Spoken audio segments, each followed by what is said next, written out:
అబద్ధం అవినీతి కలిసి పుడితే దాని రూపమే జగన్ రెడ్డి. జగన్ రెడ్డి అబద్ధాల కథలను నమ్మే పరిస్థితుల్లో రాష్ట్ర ప్రజలు లేరని రాష్ట్ర టీడీపీ అధ్యక్షులు గాజువాక ఎమ్మెల్యే పల్లా శ్రీనివాసరావు యాదవ్ అన్నారు. అబద్ధం అవినీతి కలిస్తే జగన్ రెడ్డి అనే విషయం సాక్ష్యాధారాలతో సహా బట్టబయలైంది. కళ్ళు పడుచుకున్న భవిష్యత్తు కల్పించిన గాఢాంధకారంలో చిక్కుకున్న జగన్ ఏ అబద్ధాన్నా రక్షించలేకపోతుందా అనే ఆశతో అబద్ధాల తుఫాన్లో ప్రజలను మభ్యపెట్టే ప్రయత్నం చేస్తున్నాడని ధ్వజమెత్తారు. కల్తీ మద్యం మెడికల్ కాలేజీల విషయంలో ప్రజలను మభ్యపెట్టేందుకు జగన్ రెడ్డి మరోసారి అబద్ధాలనే నమ్ముకుని దుష్ప్రచారం చేస్తున్నాడని పల్లా మండిపడ్డారు.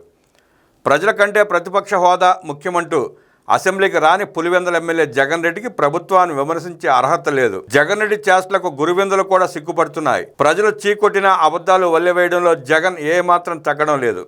కేవలం అబద్ధాలు చెప్పడానికి నెలకోసారి తాడేపల్లి ప్యాలెస్లో వైసీపీ నేతలతో జగన్ రెడ్డి సమావేశం ఏర్పాటు చేస్తున్నాడు. జగన్ రెడ్డి అబద్ధాలను వైసీపీ నాయకులే చీకొడుతున్నారు. తాడేపల్లి ప్యాలెస్లో ఏర్పాటు చేసిన వైసీపీ సమావేశంలో అబద్ధాలే అజెండాగా జగన్ మాట్లాడటం సిగ్గుచేటు. జగన్ రెడ్డి పాలనలో కల్తీ మద్యం తాగి నరాల వ్యాధి, కిడ్నీ వ్యాధులు, కాలేయ వ్యాధులకు గురై 30,000 మంది పేదలు మరణించారు. అలాగే విషపూరిత మద్యం వల్ల రాష్ట్ర వ్యాప్తంగా 35 లక్షల మంది ఆరోగ్యాలు దెబ్బతిన్నాయి. జే బ్రాండ్ల మద్యంలో విషపూరిత పదార్థాలు ఉన్నట్టు చెన్నై, బెంగళూరుతో పాటు అమెరికాలోని ప్రముఖ ల్యాబ్లు నిర్ధారించాయి. జే బ్రాండ్ మద్యంతో ప్రజల ప్రాణాలు తీసిన జగన్ రెడ్డికో నేడు మద్యంపై మాట్లాడటం సిగ్గుచేటు. కమిషన్లకు కక్కుతుపడి నాసిరకం మద్యం అమ్మి మహిళల తాళిబొట్లు తెంచింది మీరు కాదా జగన్ రెడ్డి? 5 ఏళ్ల పాటు మద్యం షాపులో డిజిటల్ పేమెంట్లు లేకుండా చేసి వేల కోట్లు దోచుకున్నారు. వైసీపీ హయాంలో 3,500 కోట్ల రూపాయల కుంభకోణం జరిగినట్టు సిట్ నిర్ధారించింది వాస్తవం కాదా? జగన్ రెడ్డి మద్యం రేట్లను 150% పైగా పెంచి తాడేపల్లి ప్యాలెస్ ఖజానా నింపుకున్నాడు. జగన్ రెడ్డి హయాంలో మద్యం షాపులో డిజిటల్ పేమెంట్లు లేకుండా 99.38% కేవలం నగదు లావాదేవీల ద్వారానే జరిపాడు. 5 సంవత్సరాల పాటు మద్యంలో నాణ్యతను గాలికి వదిలేసి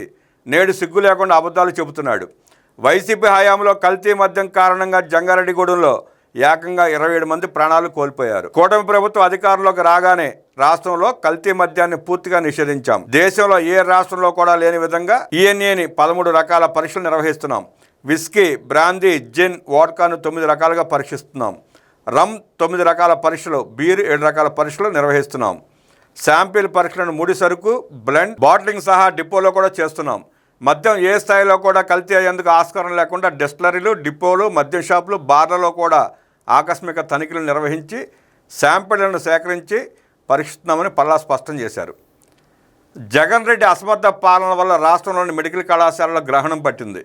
కేంద్ర ప్రభుత్వం పార్వతీపురం జిల్లాకు మెడికల్ కళాశాలను మంజూరు చేస్తే 5 ఏళ్లలో కనీసం భూసేకరణ కూడా చేయలేని జగన్ రెడ్డి ఇప్పుడు విమర్శలు చేస్తున్నాడు. పాడేరులో మెడికల్ కళాశాలను కూటమి ప్రభుత్వం వచ్చాక పూర్తి చేసింది. ఇప్పుడు మెడికల్ కాలేజీల పర్యటనలో అంటూ జగన్ రెడ్డి కొత్త డ్రామాకు తెరలేపాడు. జగన్ రెడ్డి చేసిన పాపాలు మెడికల్ కాలేజీలకు శాపాలుగా మారాయి. పీపీపీకి ప్రైవేటైజేషన్కు తేడా తెలియకుండా జగన్ రెడ్డి మాట్లాడుతున్నాడు. రాష్ట్రంలో పేద విద్యార్థులకు వైద్య విద్యను అందించాలనే లక్ష్యంతో కూటమి ప్రభుత్వం ముందుకు వెళుతోంది. ఉత్తరాంధ్ర మెడికల్ కాలేజీలకు జగన్ పాలనలో 5 ఏళ్లలో 200 కోట్లు కూడా ఖర్చు చేయలేదు. కానీ ఋషికొండ ప్యాలెస్కు మాత్రం 500 కోట్ల రూపాయలకు పైగా ఖర్చు పెట్టింది నిజం కాదా?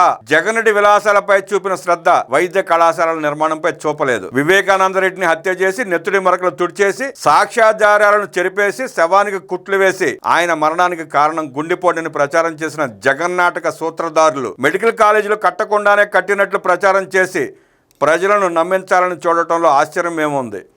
జగన్ రెడ్డి ఎన్ని అబద్ధాలు కథలు చెప్పినా మరోసారి నమ్మడానికి రాష్ట్ర ప్రజలు సిద్ధంగా లేరని పల్లా శ్రీనివాసరావు యాదవ్ తేల్చి చెప్పారు.